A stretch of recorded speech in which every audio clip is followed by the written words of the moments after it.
know that you're being successful? When you look back a few months, maybe a year from now, how will you know that you've been successful? The chances are your first thought is of something you'd like to have achieved.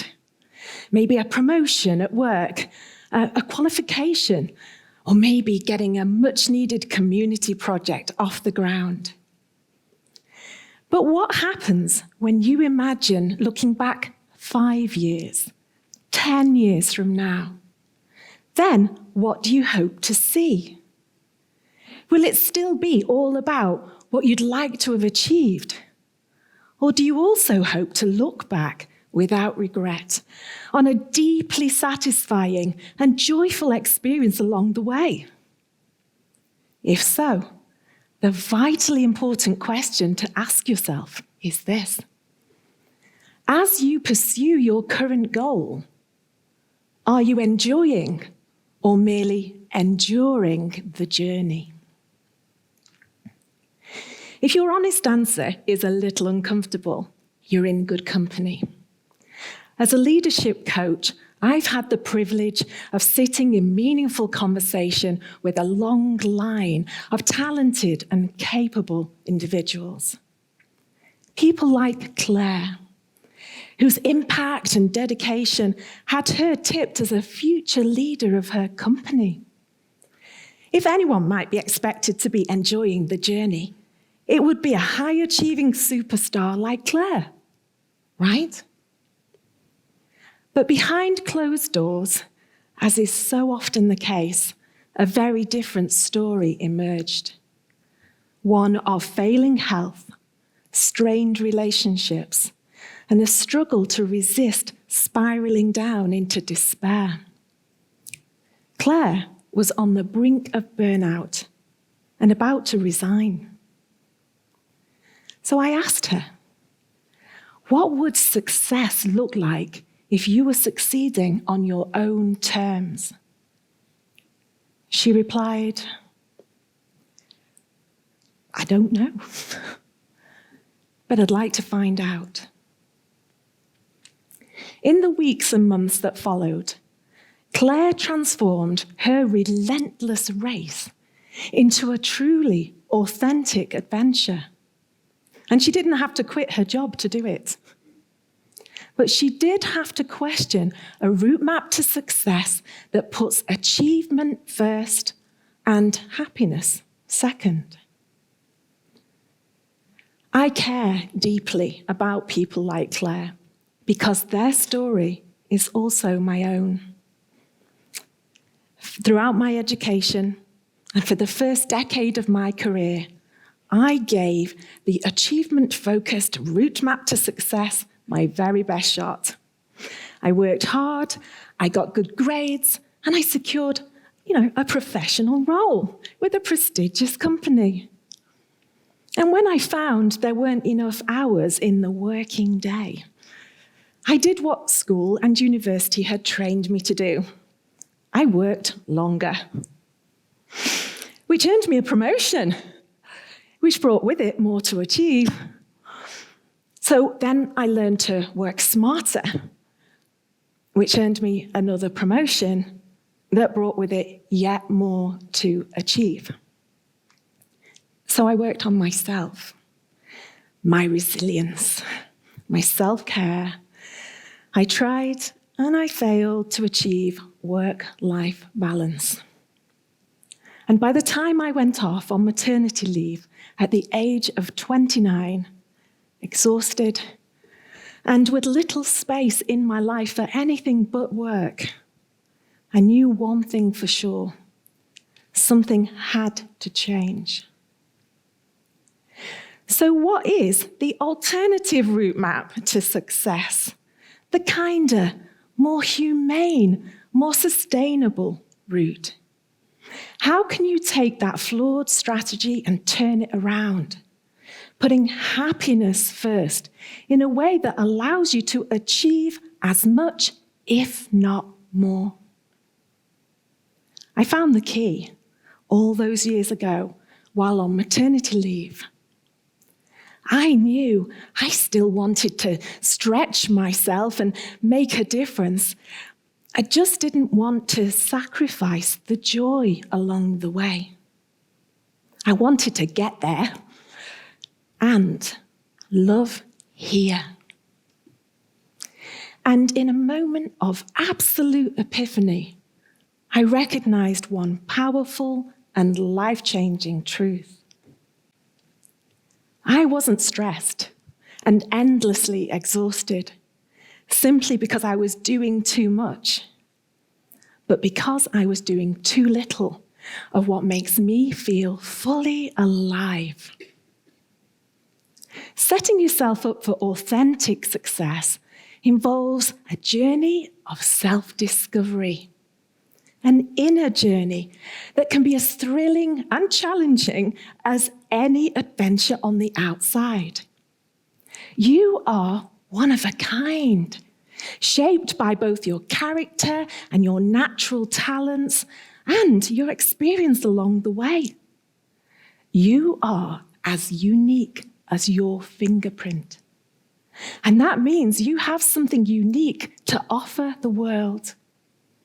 A well-paved career track can help you to become the effective, well-rounded professional you would wish to be.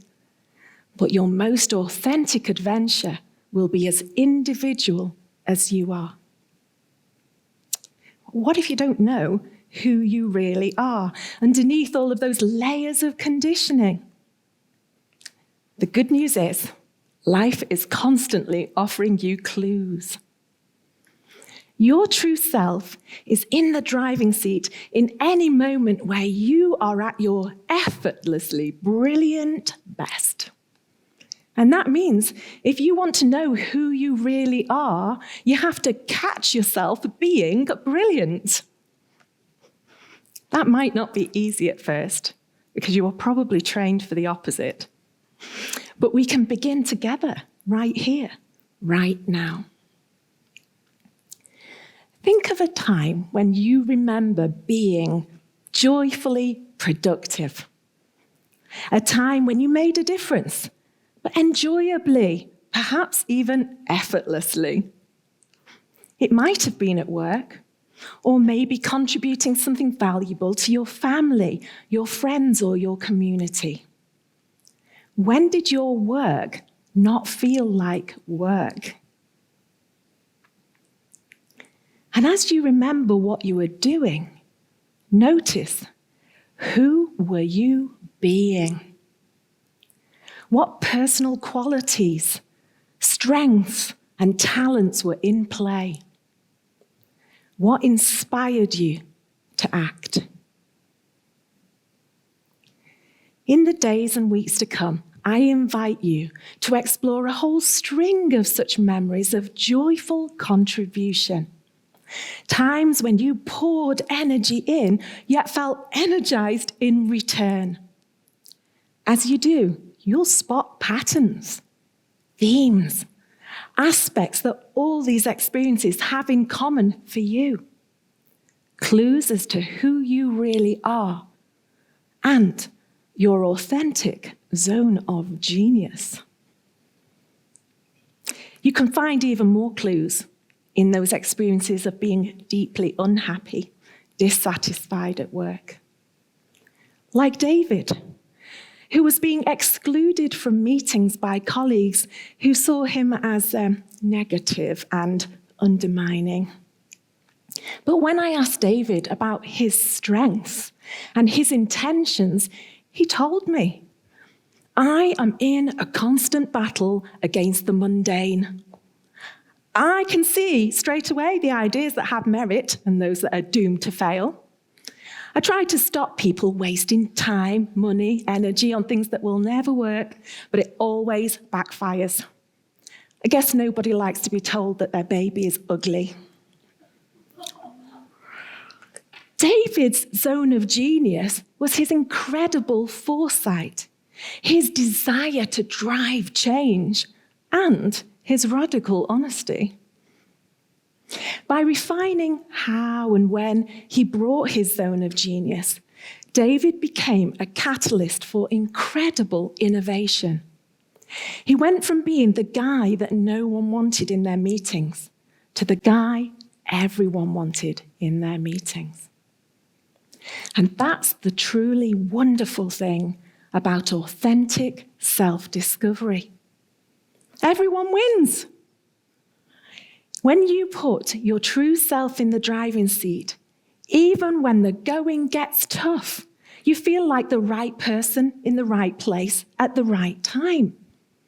When you connect with who you really are on the inside, you can more clearly see the unique difference you could make on the outside. You begin to discern the very specific gaps that are you-shaped. And with your true self in the driving seat, committed to joyful contribution, every achievement you work towards feels like a goal with soul.